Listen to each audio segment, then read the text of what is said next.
नमस्कार सर। नमस्कार। क्या शुभ नाम है जी आप जी का? फतेह सिंह दास। सर कहाँ से आए हैं आप? मध्य प्रदेश, गांव मांजूरखेड़, तहसील कोरबा, जिला विदिशा। सर परमसंत सतगुरु रामपाल जी महाराज की शरण माने से पहले आप कौन सी भक्ति करते थे? शिव जी की करते थे। तो जो आप शिव जी की भक्ति करते थे उससे क्या लाभ मिलता था आपको? अगर जी लाभ कुछ भी नहीं मिला, मगर अपन कोई जरिए नहीं था शिव जी की भक्ति से, और कुछ जानते नहीं थे, इसलिए उनकी भक्ति करते थे। फिर आप परमसंत सतगुरु रामपाल जी महाराज की शरण में कैसे आए? रामपाल जी महाराज जी की शरण में हमने एक भगत जी ने हमको एक पुस्तक दी ला के, गाँव के भगत जी ने। उन्होंने कहा आप इस पुस्तक को पढ़िए, आपको ज्ञान मिलेगा। हमने उस पुस्तक को पढ़ा तो हमें उसमें समझ में आया। हमने और पढ़ी, उसको 2-4 दिन पढ़ी। पढ़ने के बाद बरवाल आश्रम का पता पड़ा। उस पुस्तक के में जो लिखा था, आप तत्व की खोज करें। हम तत्व की खोज करने लगे। हमें जो पता नहीं था कि महाराज जी तत्वदर्शी संत हैं। इसके बाद हमने भगत जी एक बार जहाँ फिर गए, फिरने के बाद उनने हमसे कहा आप हमारे साथ बरवाला चलिए, सतलोक आश्रम में आपको तत्वदर्शी जी से आप मिलाएंगे। हम जहाँ पे आए तो हकीकत में ही हमें समझ में आया तत्वदर्शी संत हैं। हमने नाम उपदेश लिया। इसके बाद गांव चले गए। सर परमसंत सतगुरु रामपाल जी महाराज से नाम उपदेश लेने के बाद आपको क्या लाभ मिला? भगत जी हमको बहुत लाभ मिला, और सबसे बड़ा लाभ जब नाम दान लेके गए, जहाँ से बरसात का टाइम था, पहले तो हम बाहर सो रहे थे, पानी आया तो हमने डल्ला दी अंदर, उसमें खाट बिछा ली।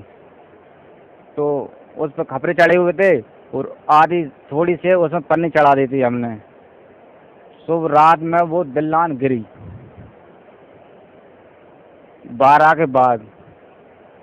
तो मुझे ऐसा लगा जैसे काल अपने लेने को आया है। वो वहाँ से घबराहट हुई और मैं वहीं में दब गया। और हमारी भगवती जी भी साथ थी, और एक छोटी गुड़िया थी हमारी, वे दोनों रोने लगी। अब क्या होगा, पंजाब में कैसे हिटेंगे, तो पंजाब में फंस गए। हमारे पिताजी नहीं थे, हमने उनको फोन लगाया, वहीं से डरे डरे। हमें लगी मगी कुछ नहीं है, सेपरेट बच गए हम।